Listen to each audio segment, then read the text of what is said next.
You know how to book flights and hotels. All you're missing is a tool to plan the travel experiences you'll have once you arrive. That's why you need Viator. Book guided tours, activities, excursions, and more in one place to make your trip truly unforgettable. Viator has over 300,000 travel experiences to choose from. Everything from simple tours to extreme adventures and all the niche, interesting stuff in between. So you can plan something that everyone you're traveling with will enjoy. Real traveler reviews give the inside scoop from people who've already been on the experiences you're considering. So you can plan with confidence. Free cancellation helps you plan for the unexpected. And 24/7 customer support means you can travel worry-free. Download the Viator app now and use code Viator10 for 10% off your first booking in the app. Find travel experiences for you. Do more with Viator.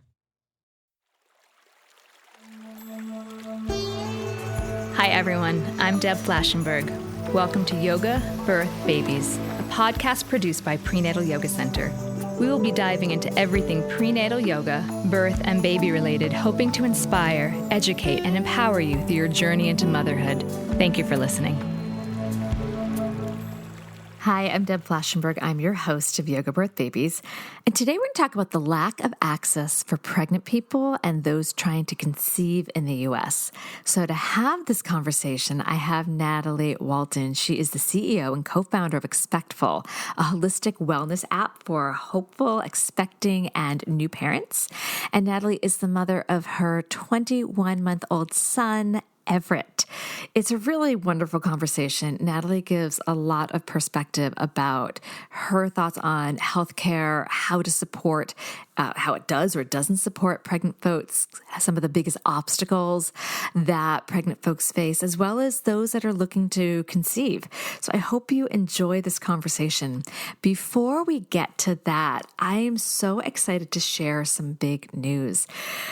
Prenatal Yoga Center is now going to be partnering with Boober. They are an amazing company. I've known the founder, Jada Shapiro, for almost 2 decades, almost 20 years. And what Boober does is they provide lactation support, birth doulas, mental health therapists, postpartum doulas, classes, and that's where we're going to be working with them. They are going to be providing our childbirth ed classes, our caring for a newborn classes, and our breastfeeding and lactation prep classes. I'm so excited to have them as part of the PYC family. You can check them out at the Prenatal Yoga Center website or also at getboober.com. And if you use the code PYC, you'll get 10% off of your first services with them. So good for everyone. Get 10% off. They're now supporting our childbirth education classes. They're going to be online and in person, as well as a lot of our yoga classes. We've had people ask, what direction are we going to be taking things now that the doors are slightly opening more? And we're being extremely COVID mindful. And we have in-person classes for vaccinated folks only, because that is what's happening in New York City right now. And many of those classes are also hybrid, so you can live stream them. And then we have some just live stream classes, and then we have some just in studio classes. So a little mix for whatever you are looking for.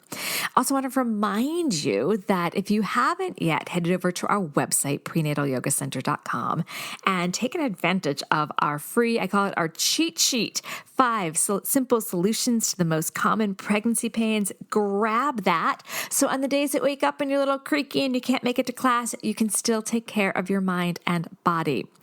I also want to thank those that have been leaving ratings and review on Apple Podcasts, wherever listening to us from. It helps people find us. We've had a slew of new reviews, and I thank you. I thank you so much, and I'm glad that this podcast is supporting you. It makes me happy to know that the conversations that are being had help you and benefit you in some way. All right, last thing, and then we're going to get to this conversation. People have been asking, what am I going to do about the winter teacher training? Because I've been waffling a little bit. I've made a decision. It's going to be online. I feel more comfortable with that. So we're already into the September, October teacher training.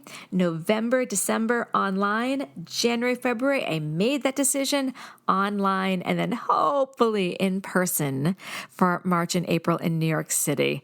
Hope the world comes out of this pretty soon. Okay, that's all I have to go over.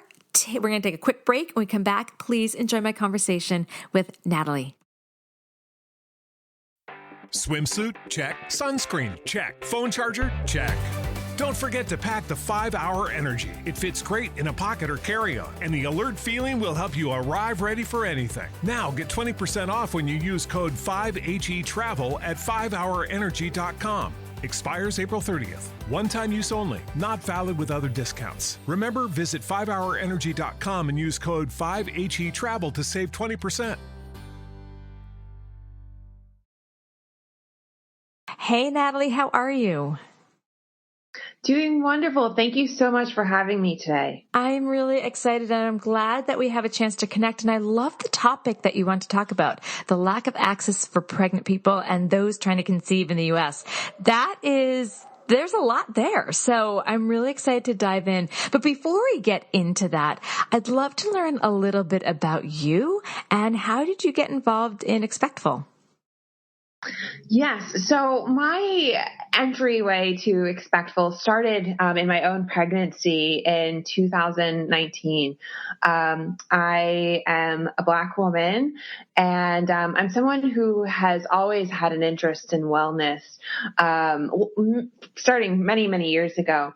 And I started my pregnancy. Everything was going great. And midway through pregnancy, I found out that I was at high risk for preterm labor.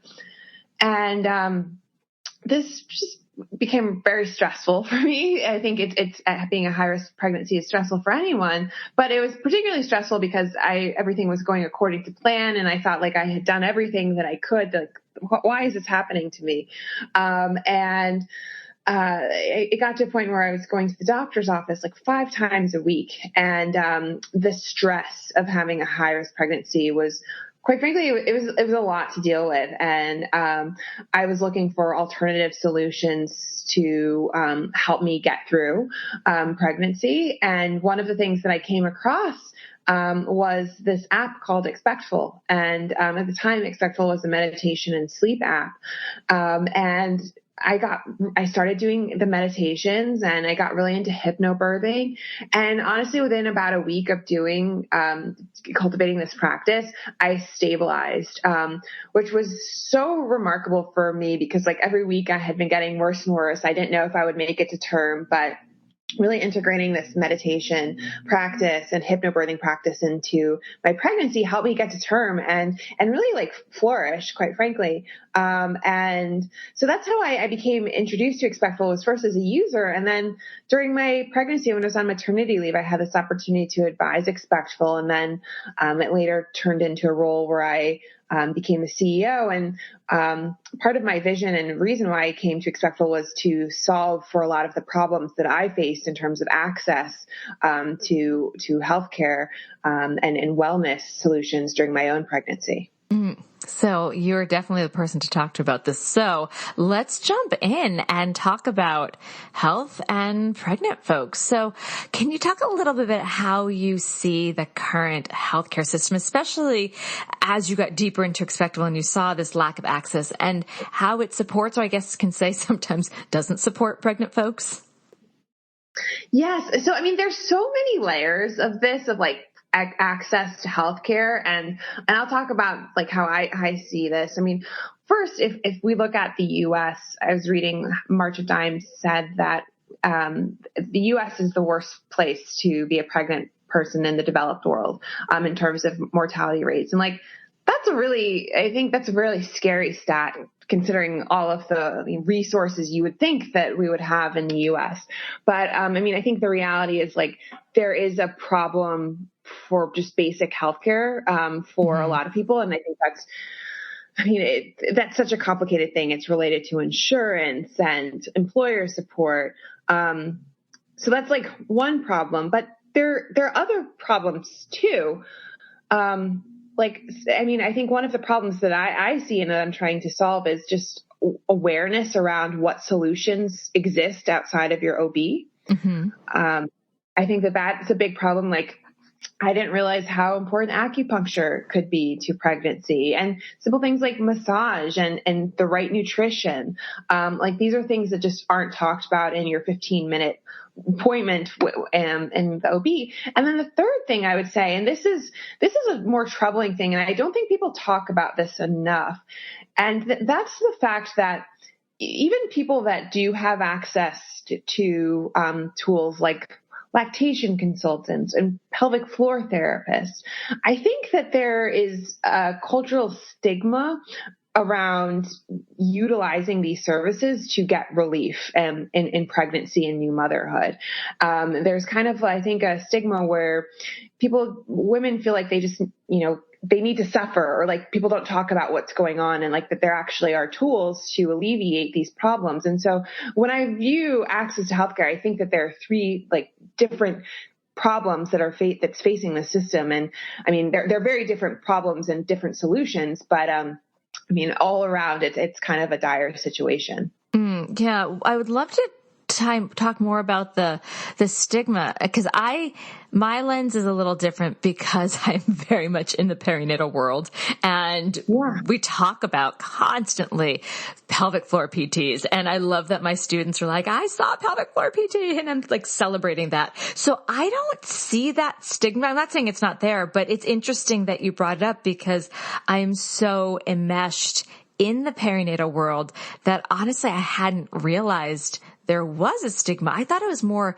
people had just never heard of a pelvic floor PT. I was working with a new student who was out in California, and she's like, I went to see a PT and he told me I should just do as many Kegels as I can a day. And I said, was it a pelvic floor PT? She's like, no, it was just a sports PT. And I'm like, can we break this down and talk about it a little bit more? So we had a chat about the difference. And I don't know if it's a stigma or if it's just not, people don't know about it. You don't know what you don't know. I guess there can sometimes be an embarrassment about talking about incontinence again in my world of pre and postnatal yoga. I'm like, how's your pelvic floor? Are you peeing yourself? So like I put it out there, but I guess maybe it's more of an embarrassment. Do you think that could be part of it too?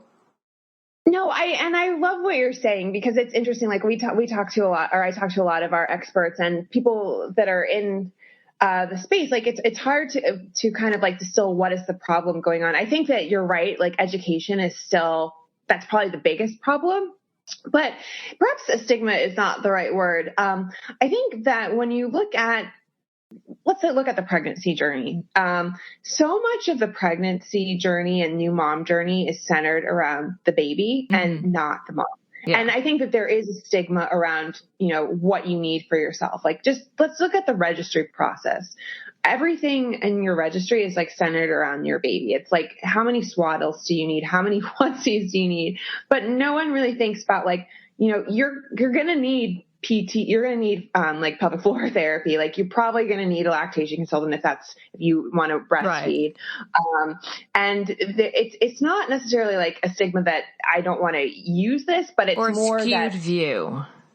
It's a skewed view that like it's okay to take care of yourself, and that you don't have to suffer. And so I think one of the things that I see in talking just to the thousands of women on our platform and surveys and whatnot is even after having education, knowing that these resources exist, it's more, there's kind of like a shame in thinking like that they actually should take care of themselves. Yes, exactly. Yeah, I can see that. I can definitely see kind of that guilt in it. And then I will also say, I think, finances can play a huge role. I don't know too many pelvic floor PTs that do cover insurance, and it's very expensive. I mean, I don't know. I can only speak from the area in which I work in, but lactation consultants are not covered by most insurances. Finally, breast pumps are. But that can definitely be something that gets in the way, which let's bring us to obstacles. What obstacles are people facing and improving, or what are the biggest obstacles in improving access to maternal health care that you're seeing? I hate to say this, but you are exactly right. Is that, that finances is a difficult, it's definitely a difficult thing to swallow. Like if you see something, let's say like if you want 3 pelvic floor therapy sessions and you have to pay like $1,200, literally 3. Yeah. I mean, it's expensive. I was fortunate. Like I found a therapist that took insurance, but it's pricey. It's not something that's available for everyone. Yeah. Let's just put that out there. So you're right. Like that, I mean, that is a part of the access, and maybe that means like, for some people, maybe getting that pelvic floor therapy means that it's something that you don't get to spend on for your baby, which is a difficult pill to swallow too. Mm-hmm. So it's about prioritizing. But I mean, in terms of the solutions here, I think, a big part of it is healthcare and, like having insurance pay for these, very necessary things like breastfeeding, and access to a lactation consultant, the mental health aspect of pregnancy and postpartum is really critical. So I think insurance improvement, we're seeing it with some employers, like the biggest employers. But I think that's another way where we can see help is like having employers either sponsor, provide like stipends to access these tools. And then I'd say like one is getting back to the cultural shift is that if I think more women spoke about the challenges that they face and how real the need is for getting mental help, or seeing a therapist after pregnancy, and postpartum. I think if more people spoke about that and we had a shift where like this is something where we included in our registries and we had our community support us in this, like I think that would be a beautiful generational shift that could enable people. So it happens on so many levels, and I'm hopeful that in the upcoming years we see this transition to, sponsoring these very necessary tools for mothers. Mm-hmm.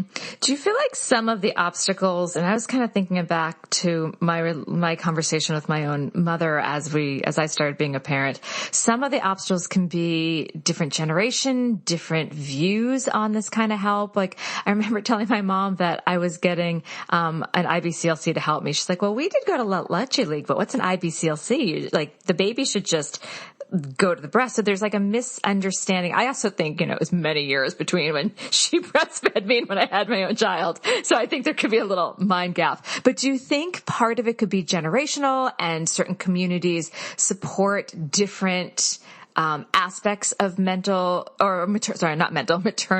health care and put the idea of like, yes, you should go look into your pelvic floor, or yes, you should breastfeed. Do you think those are some obstacles that people face?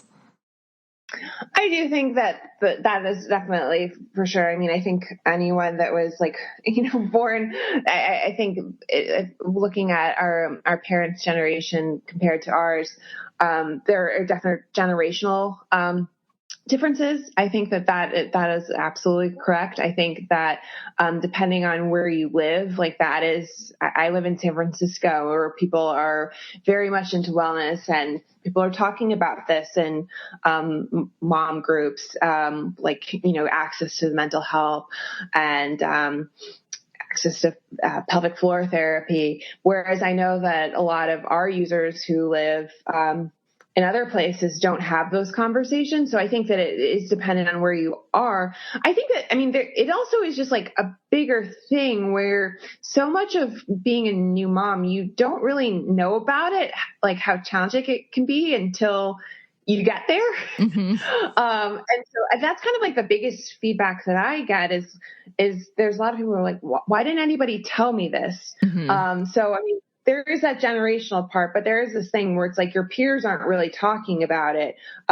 Maybe it's because people think that like, this is just what it is, but like, it isn't normal, like to pee when you laugh. Like that's something that, I think people just assume that, not everyone, but some people assume like this is just a normal part of being a new mom. And it's because there's a lack of conversation around what's normal, what can you get help for? So there's many, I think, challenges into improving this situation. Mm-hmm. Where are you seeing the greatest lack of access to proper prenatal care? Because I think that is something that we know some of the statistics of Black and brown people of compared to white counterparts. It's just the statistics are crazy. I think the last I saw was a Black or brown person was 4 times as likely to die in childhood and twice as likely to have a preterm baby. So when you were saying that they were saying your baby might be preterm, I was wondering if that was some of the statistics where you were falling into that. Yeah, I mean, it's for me, this is like such a complicated, I spent so much time after being the statistic. And I think oftentimes like people do look at Black and brown communities and think like that access is part of the reason why I think Black and brown women have worse outcomes in childcare. And for me, not childcare, childbirth.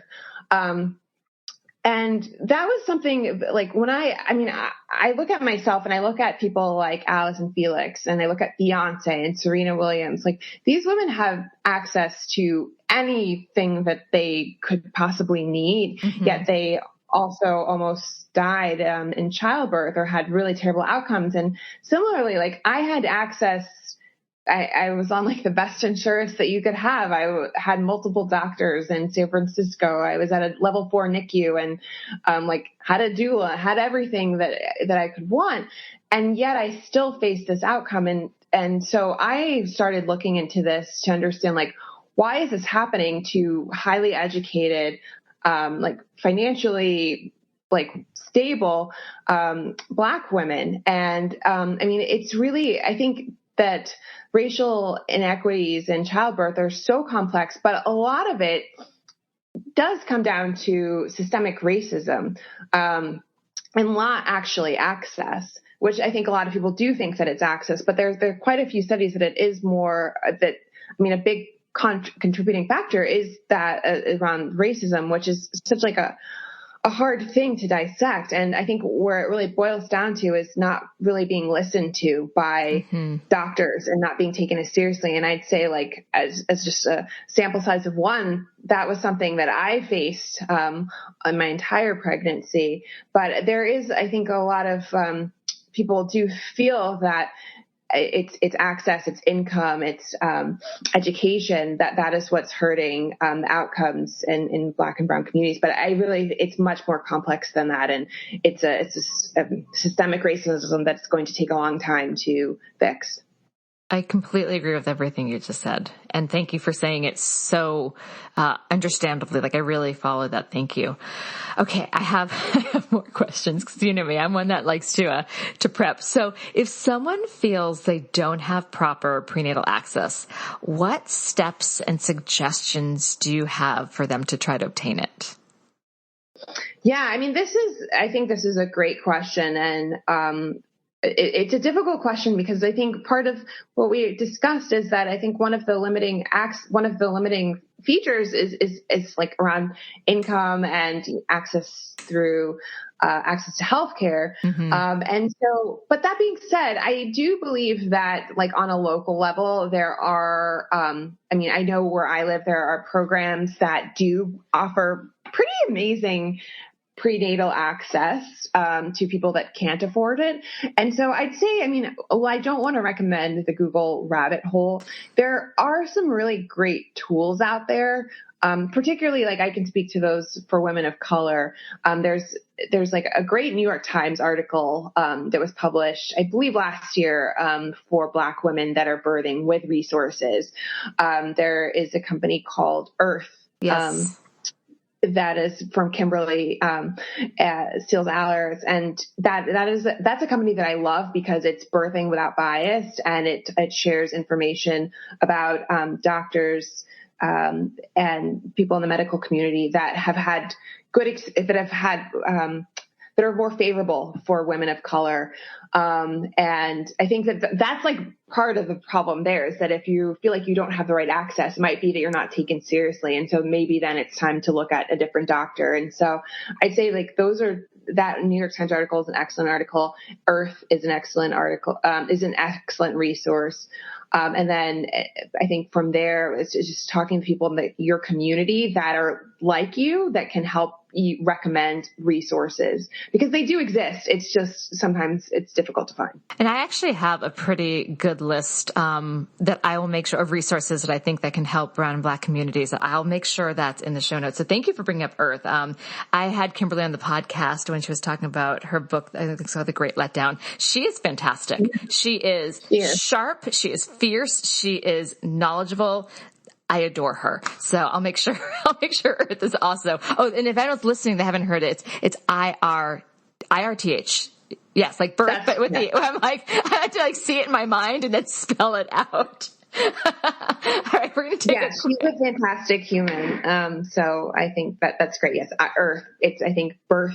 Without the B. I had to little like visualize it and then spell it out. Okay, we're going to take a quick break, and when we come back, we're going to talk about what does evidence show for those who are not able to obtain proper health care. We'll be right back. Okay, so we're getting deep. Thank you for going there. What does the evidence show for those who are not able to obtain proper care during pregnancy compared to those who are provided high-quality, patient-centered care? Yeah, that's such a great question. And I think, there's a lot of studies that we could talk about, but the results are bad. I think, just to put it lightly, like I read a lot of research in my role, and it's here. Let's take, for example, lactation. Yes. There's a study that shows that 92% of new mothers struggle with breastfeeding, and that means like that's a huge percentage of people. And I think, like, speaking from personal experience, it's really hard. And I think if you look at breastfeeding, a lot of people don't have access to that comprehensive care where that might entail a lactation consultant. I think you brought it up with like your own mom and how this is something that you were doing. And it's like, without that care, that comprehensive care, people are like, they're more likely to stop breastfeeding earlier. And I think that that's something that we see, just referencing Kimberly, like that's something that she talks about in her book, and like Black breastfeeding week, as to why Black women, the rates at which Black women breastfeed as compared to white women are much lower. And it's because of that lack of care. So it's not just in lactation, but it's all around care. It's just, if you don't have that access to 360 care, it really impacts the baby. It impacts the mother. It impacts the entire family. Yeah, I completely agree. Okay, we're going to shift gears and talk about conception. So as I was preparing for this, I was reading as much as I could about the options and those that don't have access to try to conceive. And just from a personal level, one of my closest friends was she went through IVF in Massachusetts. And then I had another really good friend who was going through around the same time in New York. And what I learned is that my friend in Massachusetts, it was covered pretty much like 95% by insurance. I don't know if that was just her insurance, but I think it was Massachusetts. And then my friend in New York, none of it was covered. I was shocked about how expensive it was. So I couldn't believe that burden of it. Talk about access to the possibility of conceiving, that financial burden. But I also read that up to 10% of people received some sort of medical care to become pregnant, which I thought was much higher. Do you have any statistics on any of this? Yeah, I believe that.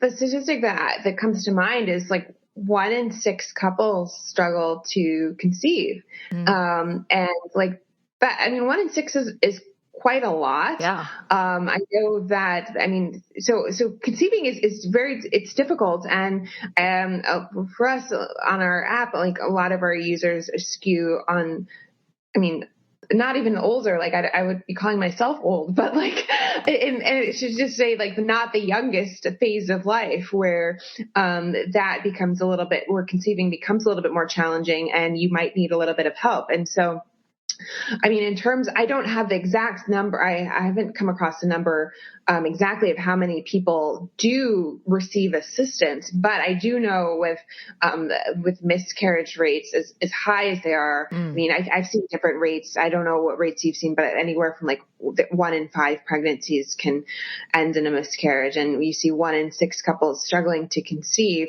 I mean, it's pretty clear that this isn't something that comes easy for everyone. Right.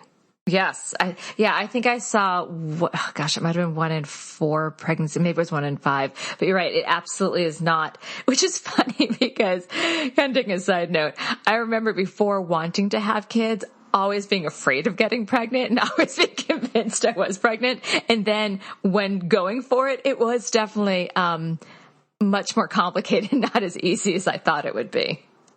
And I don't think I'm alone there. Not like, it's kind of like you just don't know until you're ready. And sometimes that might be not the ideal time for your body, even though that might be like the ideal time in your life. And so it's a really complicated thing, but that's something also I think is around talking about shame and stigma. Yeah. A lot of the support groups that we have on our platform talk about are there for women to talk about that journey, because I think that shame and stigma around trying to conceive, because it's not talked about enough, can sometimes make the process more difficult for people, which is a terrible thing, because there's no shame in it. So I hope that as a society, we're opening up around the challenges, and that a lot of people do need assistance. And there's nothing wrong with that. Yeah, I can totally understand about the shame and the stigma and especially if you had, I remember I had 2 miscarriages, and I remember and I teach pregnant people, and I had to be in class teaching people that were pregnant after just having a miscarriage and just being like, what was wrong with my body? Why did my body do this? And even though I knew logically these things happen, it still was very hard to be there and almost and angry at my body. And I can see that happening with a lot of people, and they're trying to conceive and it doesn't work. Kind of angry, like, why is this so hard for me? So what are some of the factors that make getting assistance in conception inaccessible? I mean, honestly, I think that this gets back to insurance. Like I think, and this is what I don't like. And, tell me if you think that like I'm on the right track here, but I think that a lot of the factors that make getting assistance around conception inaccessible is due to financial access. I think that's what it boils down to. As someone who has I've worked in the tech sector for the last decade, I think maybe around 2012 or 2014, I started seeing all of the benefits pop up in like these big corporations where they're offering the ability to freeze your eggs or offering assistance with IVF. And I'm starting to see more of a trend on that from the employer side. But it's something where I still don't see a lot of support on the insurance side. And so that means that if you don't have a generous employer, it does kind of seem like you're out of luck. I mean, there are some, I think, local programs that might help, but it really seems like the only people, from what I've seen, that are really trying to solve this access problem today are employers. And that's troubling because not everyone has access to those employers that will pay for rounds and rounds of IVF. Yeah. Oh, it breaks my heart. Yes. Yes. And then I was thinking I did a podcast with the LGBTQ community, and they also can have a lack of access because insurance doesn't quite know how to support that all the time as well. So I remember having Beth tell me about that and be like, oh, you're totally right. And, I realized that I'm privileged in the fact that I didn't have to have that and it wasn't in my realm. So, I just wanted to put that as a factor as well for those that I want to recognize that can be, an obstacle for inaccessibility. Of course. Yeah. And I mean, if that is absolutely, an obstacle, that I've seen. And I think on that too, it's just like, I mean, there are different options, how to conceive and really fully knowing all of your options too. Yes. So there's like an education piece there, but I think anyone that wants to have a child should have that access. And I hope that this is something that our system changes as soon as possible. So this next question I think is going to be right up your alley. So what are some ways someone can enhance their chance of conception? And I'm guessing Expectful has some ways they can help. Yes, no, question is right up my alley. You're correct. So earlier this year, I interviewed a professor in New Zealand. His name is Greg Anderson, and we recorded a podcast around some of his research that just came out around the impact of stress and fertility. And he is one of the first researchers that really is able to point to stress having an impact on fertility. And it's not just mental stress, although that is absolutely one. I mean, stress can come in so many ways. Like it could be weight as a stress. It could be like hormonal stress. There's so many different types of stress, but I think what was clear about his research is that stress does have an impact on fertility. And in my conversation with Professor Anderson, it was interesting because he went so far as to say that, like, if you're in a job that is stressful, like, and conceiving is important to you, like, starting to think like maybe you should think about, reducing that stress, however it might be. Like perhaps it's leaving that job or finding something that is more flexible for you. And of course, I think one of the things I'm excited about and how it helped me in my pregnancy, and there's a ton of research around this, is that meditation also does improve chances of conceiving. And meditation also, there are a lot of studies that show that people that meditate have less anxiety and stress in pregnancy and postpartum. And so overall, it's like finding ways to reduce stress, whatever it might be for you, is really critical. And that's one of the things I'm excited about that we bring to people through Expectful is an easy way to get that meditation that's specifically designed for, like, if you're trying to conceive, or we have daily pregnancy meditations. So let's say you're on week 17 and day 3, like we have a meditation that's designed for exactly what you might be going through on that day. But it is important to cultivate those practices to reduce stress. Yes, I think anything that reduces stress is good for trying to conceive, for during pregnancy, for postpartum, for life. For life. I mean, it doesn't get easier. No. It just changes. All right, we're going to take a quick break. When we come back, what is one tip or piece of advice you'd like to offer to new and expectant parents? We'll be right back. So, you've got an idea for a business, the store of your dreams. There's just one thing to figure out: everything. That's why Shopify's all-in-one commerce platform makes it easy to sell online, in person, and everywhere else. Sell on social media, source products with an app to get that first sale feeling. It's the only solution that gives you everything you need to sell everywhere you want. So when you're ready to bring your idea to life, power it up with Shopify. Sign up for a $1 per month trial period at shopify.com/listen. We are back. All right. So you've worked with a lot of parents. You are a parent. So is there something popping into your mind that you want to share that you wish someone had told you? Yes. Someone did tell me this when I was pregnant, and I wish I had heeded her advice earlier, because I spent many weeks and months trying to understand that. And that's, when you're in your pregnancy and early parenthood, is figuring out a system for you to help deal with the unknown. I think that for so many of us, we like to control our lives. And if you have that mentality going into pregnancy and new parenthood, I think it's really setting someone up for disappointment. It was something that set me up for disappointment very early on when I found out I was at high risk and I had zero control over anything. And so for me, one of the ways that I learned to navigate the unknown was through meditation, but it could be through journaling. It could be through a support group. But I think cultivating that really early on is critical, because every day I'm thrown something new, and my ability to cope with that change has really just been key to me being a parent and really as a survival skill. Yes, I completely agree. All right, where can people find your work? And I know that you have a special offer from Expectful for Yoga Birth Baby listeners. Yes, we do. I would love all of Yoga Birth Baby listeners to check out Expectful. We have a special offer where people can try Expectful for a month for just $1. And where people can find us, we're at expectful.com. On Instagram, we're at Expectful. We're also on the Android and Google App Store. And so I recommend checking us out and seeing how we can help support you through your fertility, pregnancy, or parenthood journey. Amazing. So if for the Yoga Birth Baby listeners, how can they take advantage? That is very generous. Just $1. That is less than a cup of coffee. When do you hear anything like that? How can they take advantage of that?